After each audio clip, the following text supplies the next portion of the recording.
ಇನ್ನು ಶ್ರೀರಾಮನ ಹಣಕದ್ದವರ ಖತರ್ನಾಕ್ ಪ್ಲಾನ್ಗಳು ಒಂದೊಂದಾಗೆ ಬಯಲಾಗ್ತಾ ಇದೆ. ಯೋಗ ಕೇಂದ್ರದಲ್ಲಿ ಪ್ರತ್ಯೇಕ ಕಾಣಿಕೆ ಡಬ್ಬಿ ಇರಿಸಲಾಗಿತ್ತು ಅನ್ನೋ ವಿಚಾರ ಈಗ ಬೆಳಕಿಗೆ ಬರ್ತಾ ಇದೆ.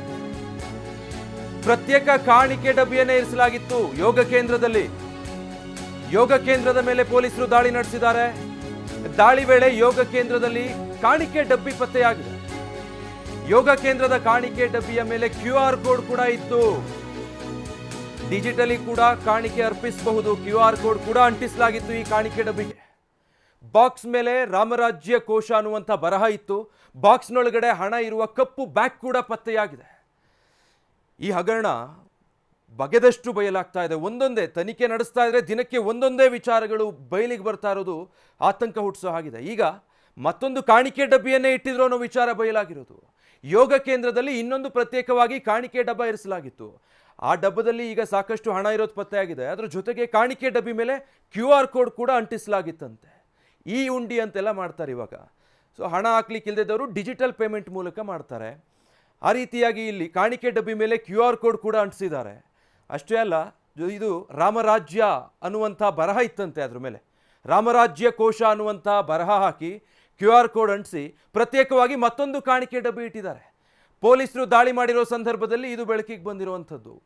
ಬೆಳಕಿಗೆ ಬರ್ತಾ ಇರುವಂಥ ವಿಚಾರಗಳು ಹೇಗಿದೆ ಅಂದರೆ ಒಂದೊಂದೇ ವಿಚಾರಗಳು. SIT ತನಿಖೆಯಲ್ಲಿ ಹೊರಬರ್ತಾ ಇರುವಂಥ ವಿಚಾರಗಳು, ಯಾರೆಲ್ಲ ಇದರಲ್ಲಿ ಭಾಗಿಯಾಗಿದ್ದಾರೆ, ಎಷ್ಟು ದೊಡ್ಡ ಪ್ರಮಾಣದಲ್ಲಿ ಇಲ್ಲಿ ಹಗರಣ ನಡೆದು ಹೋಗಿದೆ ಅನ್ನೋದನ್ನು ಈ ಬೆಳವಣಿಗೆಗಳು ಸಾಬೀತು ಮಾಡ್ತಾ ಇದೆ. ಅಯೋಧ್ಯೆ ಶ್ರೀರಾಮ ಮಂದಿರದ ದೇಣಿಗೆ ಕಳ್ಳತನ ಕೇಸಿಗೆ ಸಂಬಂಧಪಟ್ಟ ಹಾಗೆ SITಗೆ ಮಹತ್ವದ ಮಾಹಿತಿ ಲಭ್ಯ ಆಗಿದೆ. ಆರೋಪಿಯ ವಿಚಾರಣೆಯ ವೇಳೆ ಸ್ಫೋಟಕ ಮಾಹಿತಿಗಳು ಬಹಿರಂಗ ಆಗಿದೆ. 8 ಆರೋಪಿಗಳ ಪೈಕಿ ಅವಿನಾಶ್ ಶುಕ್ಲಾ ವಿಚಾರಣೆ ನಡೆದಿದೆ. SIT ಇಂದ ಕೋರ್ಟ್ ಅನುಮತಿ ಪಡೆದು ನಿನ್ನೆ 2 ತಾಸು ಅವಿನಾಶ್ ಶುಕ್ಲಾ ವಿಚಾರಣೆ ನಡೆಸಲಾಗಿದೆ. ದೇಣಿಗೆ ಹಣ ಕದ್ದಿರೋದನ್ನ ಅವಿನಾಶ್ ಶುಕ್ಲಾ ಒಪ್ಪಿಕೊಂಡಿದ್ದಾರೆ ಈ ಸಂದರ್ಭದಲ್ಲಿ. ಮತ್ತೆ ಈಗ ಅವಿನಾಶ್ ಶುಕ್ಲಾ ವಿಚಾರಣೆ ಸಂದರ್ಭದಲ್ಲಿ ಸಿಕ್ಕ ಮಾಹಿತಿಗಳ ಆಧಾರದ ಮೇಲೆ ಮತ್ತೆ SIT ತನಿಖೆಯನ್ನು ಇನ್ನಷ್ಟು ಚುರುಕುಗೊಳಿಸ್ತಾ ಇದೆ. ಇನ್ನು ಏನೇನೆಲ್ಲ ಮಾಹಿತಿ ಸಿಕ್ಕಿದೆ, ನಿನ್ನೆ 2 ತಾಸು ವಿಚಾರಣೆ ನಡೆಸಿದಾಗ ಅವಿನಾಶ್ ಶುಕ್ಲಾ ಸಾಕಷ್ಟು ಸ್ಫೋಟಕ ಮಾಹಿತಿಗಳನ್ನು ಕೊಟ್ಟಿದ್ದಾರೆ ವಿಚಾರಣೆ ಸಂದರ್ಭದಲ್ಲಿ SITಗೆ ಅನ್ನೋ ಮಾಹಿತಿ ಇದೆ. ಈ ಮಾಹಿತಿಗಳನ್ನು ಆಧಾರವಾಗಿಟ್ಕೊಂಡು ಈಗ SIT ಇವತ್ತು ಇನ್ನಷ್ಟು ತೀವ್ರತರನಾದ ತನಿಖೆ ಮುಂದುವರಿಸೋದಕ್ಕೆ ಮುಂದಾಗಿದೆ. ಅದರ ಭಾಗವಾಗಿ ಈಗ ಮತ್ತೊಂದು ಕಾಣಿಕೆ ಹುಂಡಿ ಸಿಕ್ಕಿದ್ದನ್ನು ಕೂಡ ನಾವು ನೋಡ್ತಾ ಇದ್ವಿ. ಅದರ ಮೇಲೆ QR ಕೋಡು, ರಾಮರಾಜ್ಯ ಕೋಶ ಅನ್ನುವಂಥ ಬರಹ, ಅದರೊಳಗಡೆ ಒಂದು ಕಪ್ಪು ಬ್ಯಾಗಲ್ಲಿ ಮತ್ತೆ ಹಣ ಸಿಕ್ಕಿದೆ. ರಾಮ ಮಂದಿರದಲ್ಲಿ ದೇಣಿಗೆ ಲೂಟಿ ಪ್ರಕರಣಕ್ಕೆ ಸಂಬಂಧಪಟ್ಟ ಹಾಗೆ ಈಗ SIT ತನಿಖಾ ಅವಧಿಯನ್ನ ಸರ್ಕಾರ ವಿಸ್ತರಣೆ ಮಾಡಿದೆ. ಜುಲೈ 15ರವರೆಗೆ ಅವಧಿಯನ್ನ ವಿಸ್ತರಣೆ ಮಾಡಲಾಗಿದೆ. ಜೂನ್ 3ರಂದು ಪ್ರಾಥಮಿಕ ತನಿಖಾ ವರದಿಯನ್ನ SIT ಸಲ್ಲಿಕೆ ಮಾಡಿತ್ತು. ಈಗ ಮತ್ತೆ ಜುಲೈ 15ರವರೆಗೆ ಅದರ ಅವಧಿಯನ್ನು ವಿಸ್ತರಣೆ ಮಾಡಿರೋದು. SIT ರಚನೆ ಆದಾಗ 2 ವಾರಗಳ ಅವಧಿ ಕೊಡಲಾಗಿತ್ತು. 1 ವಾರದೊಳಗೆ ಪ್ರಾಥಮಿಕ ವರದಿ ಕೊಡಬೇಕು, 15 ದಿನದೊಳಗೆ ಸಂಪೂರ್ಣ ವರದಿಯನ್ನು ಸಲ್ಲಿಸಬೇಕು ಅಂತ. ಬಟ್ ಈಗ ಇದರ ಆಳ ಅಗಲ ನೋಡ್ತಾ ಇದ್ರೆ ತನಿಖೆ ಮಾಡಿದಷ್ಟು ಕೂಡ ಇದರ ಜಾಲ ಬೇರು ತೆರೆದುಕೊಳ್ತಾನೆ ಹೋಗ್ತಾ ಇದೆ. ಒಬ್ಬೊಬ್ಬ ಆರೋಪಿಯ ವಿಚಾರಣೆ ನಡೆಸಿದಾಗಲೂ ಕೂಡ ಇನ್ನಷ್ಟು ಲೀಡ್ಗಳು ಸಿಗ್ತಾ ಹೋಗ್ತಾ ಇದೆ. ಉದಾಹರಣೆಗೆ ನಿನ್ನೆ ಅವಿನಾಶ್ ಶುಕ್ಲಾ ವಿಚಾರಣೆ ನಡೆಸಿದಂಥ ಸಂದರ್ಭದಲ್ಲಿ ಸಿಕ್ಕಿರುವಂಥ ಸ್ಫೋಟಕ ಮಾಹಿತಿಗಳು, ಅದನ್ನು ಆಧಾರವಾಗಿಟ್ಕೊಂಡು ಈಗ SIT ಮತ್ತಷ್ಟು ತನಿಖೆಯನ್ನು ತೀವ್ರಗೊಳಿಸ್ತಾ ಇದೆ. ಹೀಗಾಗಿ ಜುಲೈ 15ರವರೆಗೂ ಕೂಡ SIT ತನಿಖಾ ಅವಧಿಯನ್ನು ವಿಸ್ತರಣೆ ಮಾಡಿ ಈಗ ಉತ್ತರ ಪ್ರದೇಶದ ಸರ್ಕಾರ ಆದೇಶವನ್ನು ಹೊರಡಿಸಿದೆ. ಅಲ್ಲಿಗೆ ಇನ್ನೂ 2 ವಾರಗಳ ಕಾಲ ಜುಲೈ 15ರವರೆಗೂ ಕೂಡ ತನಿಖೆ ಹಾಗೆ ಮುಂದುವರಿಯುತ್ತೆ. ಸೊ ನೀವೀಗ ನೋಡ್ತಾ ಇರೋದು ಇದು ಮತ್ತೊಂದು ಕಾಣಿಕೆ ಡಬ್ಬಿ ಪತ್ತೆ ಆಗಿತ್ತಲ್ಲ, ಯೋಗ ಮಂದಿರದಲ್ಲಿ ಪತ್ತೆಯಾದಂಥ ಕಾಣಿಕೆ ಡಬ್ಬಿಯ ವಿಡಿಯೋ ನೀವು ನೋಡ್ತಾ ಇರೋದು. ಪ್ರತ್ಯೇಕವಾಗಿ ಒಂದು ಕಾಣಿಕೆ ಡಬ್ಬಿಯನ್ನು ಇರಿಸಿದ್ದಾರೆ. ಅಲ್ಲಿ ನೀವು ನೋಡ್ಬೋದು, ಅದ್ರ ಮೇಲೆ QR ಕೋಡ್ ಸ್ಕ್ಯಾನರ್ ಕೂಡ ಇದೆ. ಮತ್ತು ಇದ್ರ ಮೇಲೆ ರಾಮರಾಜ್ಯ ಕೋಶ ಅನ್ನುವಂಥ ಬರಹ ಕೂಡ ಕಾಣಿಸ್ತಾ ಇದೆ.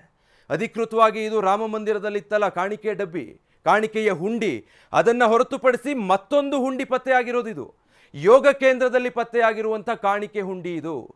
ಇದನ್ನು ಓಪನ್ ಮಾಡಿ ನೋಡಿದಾಗ ಪೊಲೀಸರಿಗೆ ಒಂದು ಕಪ್ಪು ಬ್ಯಾಗಲ್ಲಿ ದೊಡ್ಡ ಪ್ರಮಾಣದಲ್ಲಿ ಇದರಲ್ಲಿ ಹಣ ಸಿಕ್ಕಿದೆ. ಇನ್ನು ಈ QR ಕೋಡ್ ಇದು ಯಾವ ಖಾತೆಗೆ ಲಿಂಕ್ ಆಗಿದೆ, ಇದು ಟ್ರಸ್ಟ್ನ ಖಾತೆದೇ QR ಕೋಡ ಅಥವಾ ಇನ್ಯಾರು ಇಲ್ಲೂ ಗೋಲ್ಮಾಲ್ ಮಾಡಿದಾರಾ, ಇದು ಯಾವ ಖಾತೆಗೆ ಹೋಗಿದೆ, ಈ QR ಕೋಡ್ಗಳಿಗೆ ಭಕ್ತರು ಸಲ್ಲಿಸಿದಂಥ ಕಾಣಿಕೆ, ಅದೆಲ್ಲದ್ರ ಬಗ್ಗೆ ಮತ್ತೆ ಈಗ ತನಿಖೆ ಆಗಬೇಕಾಗತ್ತೆ. ಯಾಕಂದರೆ ಇದು ಯೋಗ ಕೇಂದ್ರದಲ್ಲಿ ಸಿಕ್ಕಿರುವಂಥ ಕಾಣಿಕೆಯ ಡಬ್ಬಿ.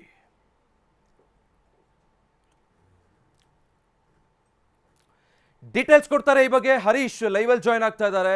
ಹರೀಶ್, ಮತ್ತೊಂದು ಮೇಜರ್ ಅಪ್ಡೇಟ್ SIT ತನಿಖೆಯಲ್ಲಿ ಗೊತ್ತಾಗಿರೋದು, ಇನ್ನೊಂದು ಕಾಣಿಕೆ ಡಬ್ಬಿ, ಅದು ಯೋಗ ಮಂದಿರದಲ್ಲಿ ಸಿಕ್ಕಿರೋದು. ಅದ್ರ ಮೇಲೆ QR ಕೋಡ್ ಇದೆ, ರಾಮಕೋಶ ಅನ್ನೋ ಬರಹ, ಅದರೊಳಗಡೆ ದುಡ್ಡು ಪತ್ತೆಯಾಗಿದೆ. ಈ ಕಾಣಿಕೆ ಡಬ್ಬಿ ಬಗ್ಗೆ SIT ತನಿಖೆಯಲ್ಲಿ ಸದ್ಯಕ್ಕೆ ಏನು ತಿಳಿದು ಬರ್ತಾ ಇದೆ?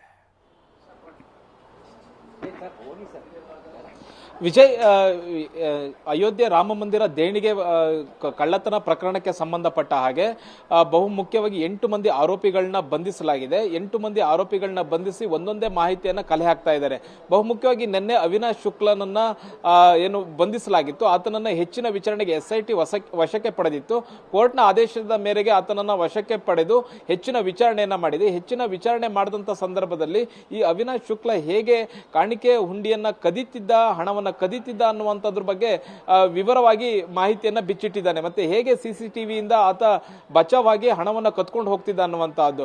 ಆತ ಹೇಳಿರುವಂತಹ ಮಾಹಿತಿ ಪ್ರಕಾರ ಏನು ಕಾಣಿಕೆ ಹುಂಡಿಯಲ್ಲಿರ್ತಕ್ಕಂಥ ಹಣವನ್ನ ಕದ್ದ ಬಳಿಕ ಆ ಹಣವನ್ನ ಶೌಚಾಲಯದಲ್ಲಿ ಇರಿಸ್ತಿದ್ರು. ಅಂದ್ರೆ CCTV ಮತ್ತೆ ಇನ್ನಿತರ ಭದ್ರತಾ ಸಿಬ್ಬಂದಿಗಳಿಗೆ ಯಾವುದೇ ರೀತಿಯಾದಂತ ಅನುಮಾನ ಬರಬಾರದು ಅನ್ನುವಂತ ಕಾರಣಕ್ಕೋಸ್ಕರ ಶೌಚಾಲಯದಲ್ಲಿ ಹಣ ಇರಿಸ್ತಿದ್ದ. ಮತ್ತೆ ಆ ಭದ್ರತಾ ಸಿಬ್ಬಂದಿಯ ತಪಾಸಣೆ ಆದ ಬಳಿಕ ಮತ್ತೆ ಶೌಚಾಲಯಕ್ಕೆ ಹೋಗಿ ಮತ್ತೆ ಆ ಹಣವನ್ನ ತೆಗೆದುಕೊಂಡು ತನ್ನ ಮನೆಗೆ ತೆಗೆದುಕೊಂಡು ಹೋಗ್ತಿದ್ದ. ಮತ್ತೆ ಇತರ ಬಂಡವಾಳ ಎಲ್ಲೆಲ್ಲಿ ಹೂಡಬೇಕು ಅನ್ನುವಂತ ನಿಟ್ಟಲ್ಲಿ ಆತ ಪ್ಲಾನ್ ಅನ್ನು ಮಾಡ್ತಿದ್ದ ಅನ್ನುವಂಥದ್ದು. ಕೇವಲ ಅವಿನಾಶ್ ಶುಕ್ಲಾ ಮಾತ್ರ ಅಲ್ಲ, ಈತನ ಜೊತೆಗೆ ಇಡೀ ಒಂದು ಗ್ಯಾಂಗ್ ಇತ್ತು. ಅಂದ್ರೆ ಅನಿಲ್ ಮಿಶ್ರಾ ಅವರು ಏನು ಸೇರಿಸಿದ್ರು ಈ ಸಿಬ್ಬಂದಿಗಳನ್ನ, ಅವರೆಲ್ಲರೂ ಕೂಡ ಸಂಘಟಿತವಾಗಿ ಈ ಹಣವನ್ನ ಕದೀತಾ ಇದ್ರು ಅನ್ನುವಂಥದ್ದು ಗೊತ್ತಾಗ್ತಾ ಇದೆ. ಮತ್ತೆ ಈಗ SIT ಮತ್ತಷ್ಟು ಈಗ ತನಿಖೆಯನ್ನು ಮುಂದುವರಿಸ್ತಾ ಹೋದಂತ ಸಂದರ್ಭದಲ್ಲಿ ಅಯೋಧ್ಯೆಯ ಬೇರೆ ಬೇರೆ ಕಡೆ ಈಗ ತಪಾಸಣೆಯನ್ನ ಮಾಡ್ತಾ ಇರುವಂತಹದ್ದು. ಅಯೋಧ್ಯೆಯ ರಾಮ ಮಂದಿರದ ಆವರಣದಲ್ಲಿ ಇರ್ತಕ್ಕಂತಹ ಮತ್ತೊಂದು ಯೋಗ ಕೇಂದ್ರದ ಮೇಲೂ ಕೂಡ ಈಗ SIT ಅಧಿಕಾರಿಗಳು ತಪಾಸಣೆಯನ್ನ ಮಾಡಿದ್ದಾರೆ. ಅಲ್ಲಿ ತಪಾಸಣೆ ಮಾಡುವಂತಹ ವೇಳೆ ಒಂದು ಗೊತ್ತಾಗಿದೆ, ಕಾಣಿಕೆ ಹುಂಡಿಯನ್ನ ಪ್ರತ್ಯೇಕವಾಗಿ ಇರಿಸಲಾಗಿತ್ತು. ಈ ಕಳ್ಳರು ಪ್ರತ್ಯೇಕವಾದಂತಹ ಕಾಣಿಕೆ ಹುಂಡಿಯನ್ನ ಇರಿಸಿದ್ರು, ಮತ್ತೆ ಅದಕ್ಕೆ QR ಕೋಡ್ ಅನ್ನು ಕೂಡ ಅಂಟಿಸಿದ್ರು ಅನ್ನುವಂಥದ್ದು ಈಗ ಗೊತ್ತಾಗ್ತಾ ಇದೆ. ಮತ್ತೆ ಅಲ್ಲೇ ಪಕ್ಕದಲ್ಲಿ ಒಂದು ಬ್ಯಾಗ್ ಕೂಡ ಸಿಕ್ಕಿದೆ, ಆ ಬ್ಯಾಗ್ ನಲ್ಲಿ ಹಣ ಕೂಡ ಸಿಕ್ಕಿದೆ ಅನ್ನುವಂತಹದ್ದು. ಅಂದ್ರೆ ಕಾಣಿಕೆ ಹುಂಡಿಯಲ್ಲಿ ಇದ್ದಂತಹ ಹಣವನ್ನು ಕೂಡ ಅವರು ಲಪಟಾಯಿಸ್ತಿದ್ರು, ಜೊತೆಗೆ QR ಕೋಡ್ ಅನ್ನು ಕೂಡ ಅವರು ಪ್ರತ್ಯೇಕವಾದ ಖಾಸಗಿ ಅಕೌಂಟ್ ನ ಮೂಲಕ ಅಂಟಿಸಿದ್ರು ಅನ್ನುವಂಥದ್ದು ಗೊತ್ತಾಗ್ತಾ ಇದೆ. ಈ ಅಕೌಂಟ್ ಯಾವ ಮೂಲದ್ದು ಅನ್ನುವಂಥದ್ದು ಗೊತ್ತಾಗಬೇಕಾಗಿದೆ. ಅದು ನೇರವಾಗಿ ಟ್ರಸ್ಟ್ಗೆ ಕನೆಕ್ಟ್ ಆಗಿತ್ತು ಅಥವಾ ಬೇರೆ ಇವರು ಖಾಸಗಿಯಾಗಿ ಇವರ ಖಾತೆಯ ಅಕೌಂಟ್ ಅನ್ನೇನಾದ್ರೂ ಅಲ್ಲಿ ಮೆನ್ಷನ್ ಮಾಡಿದ್ರು QR ಕೋಡ್ ನಲ್ಲಿ ಅನ್ನುವಂಥದ್ದು ಇನ್ನೂ ಸ್ಪಷ್ಟವಾಗಿ ಗೊತ್ತಾಗಬೇಕಾಗಿದೆ. ಒಂದಂತೂ ಸ್ಪಷ್ಟವಾಗಿ ಗೊತ್ತಾಗ್ತಾ ಇದೆ, ಕಾಣಿಕೆ ಹುಂಡಿಯನ್ನ ದೇಣಿಗೆ ಹಣವನ್ನ ಲೂಟಿಯನ್ನ ಮಾಡ್ಲಿಕ್ಕೆ ಇವರು ಸಂಘಟಿತವಾಗಿ ಎಲ್ಲ ಪ್ಲಾನ್ ಅನ್ನ ಮಾಡ್ಕೊಂಡಿದ್ರು. ಈ 8 ಆರೋಪಿಗಳು ಒಬ್ಬರಿಗೊಬ್ರು ಪರಸ್ಪರವಾಗಿ ನಿಂತು ಮತ್ತೆ CCTVಯ ಈ ಒಂದು ಸುರಕ್ಷತೆಯನ್ನ ತಪಾಸಣೆಯನ್ನು ತಪ್ಪಿಸಿ ಮತ್ತೆ ಭದ್ರತಾ ಸಿಬ್ಬಂದಿಯ ತಪಾಸಣೆಯನ್ನ ತಪ್ಪಿಸಿ ಇವರು ಹಣ ಹೊಡಿತಿದ್ರು ಅನ್ನುವಂಥದ್ದಕ್ಕೆ ಈಗ ಸ್ಪಷ್ಟವಾಗಿ ಗೊತ್ತಾಗ್ತಾ ಇದೆ. Vijay, thank you Harish.